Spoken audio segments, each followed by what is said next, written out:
అందులో చెప్పిండు ఏమన్నాడు, కేసీఆర్ అనేది ఒక పేరు కాదు, కేసీఆర్ అంటే పేరు కాదు, కేసీఆర్ అంటే తెలంగాణ పోరు అనే మాట ఇప్పుడే కమలాకర్ గారు ఏదైతే చెప్పినారో అది అక్షర సత్యం.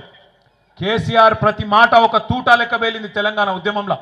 2001 నుంచి 14 దాకా ఒక ఉత్కృష్టమైన ప్రజాస్వామిక ఉద్యమానికి రాజకీయ రూపు కల్పించి తెలంగాణ ప్రజలను ఒక రాజకీయ శక్తిగా మలిచి అద్భుతంగా ఈరోజు తెలంగాణ సాధన జరిగింది అంటే దానికి కారణం ఖచ్చితంగా 3.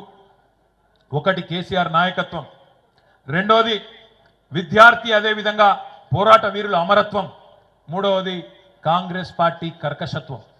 కేసీఆర్ నాయకత్వం, విద్యార్థుల పోరాట వీరుల అమరత్వం, కాంగ్రెస్ కర్కశత్వం, ఈ మూడింటి వల్ల తెలంగాణ ప్రజల్లో ఒక నిప్పు పుట్టి అది ఆర్పలేని నిప్పుగా మారి ఆఖరికి మమ్మల్ని కాల్ చేస్తుందేమో అని కాంగ్రెస్ పార్టీ భయపడి ఇయ్యకపోతే ఈపు చింతపండు అవుతుందని చెప్పి అర్థమైనాక ఆనాడు విధి లేక దిగి వచ్చి ఇచ్చింది కాంగ్రెస్ పార్టీ.